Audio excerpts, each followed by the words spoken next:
Premier Ford's plan to reopen the Ontario economy is being criticized for being vague. We know some workplaces will be reopening, but which ones and when? Families of little kids are feeling a little worried as there's no mention of childcare for people who may be forced to go back into the office. We spoke with one Pickering parent who's also a social worker, and she says she's feeling nervous and unprepared.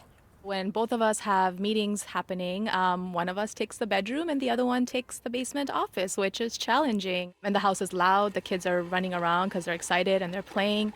And I'm sure they can be heard in the background as we're having our meetings at work. Like many parents, these past few weeks have been quite the struggle for Maleeha Sheikh and her husband. You've got your 5-year-old here right behind you right now as we're trying to talk, which is okay. Hi, what do you want?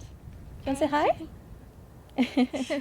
Balancing work, the household task, balancing the families, it is more work. Yesterday's announcement made little to no mention of school or childcare.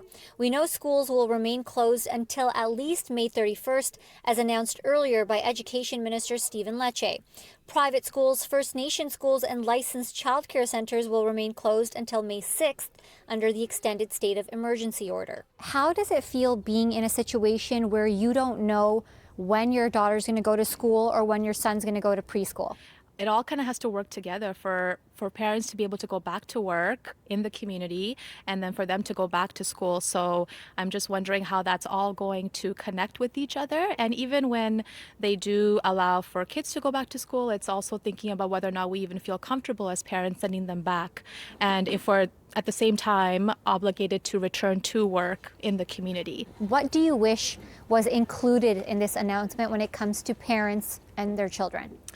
Some kind of reassurance or guarantee that with parents being expected to go back to work in the community, that it'll somehow align with daycares and schools. And, if there are any issues, that employers would be understanding. We reached out to the Minister of Education's office, and they say childcare will play a key role in supporting families as parents head back to work. They further say all necessary supports and safety measures will be closely looked at when decisions are made. Maleeha Sheikh, City News, Pickering.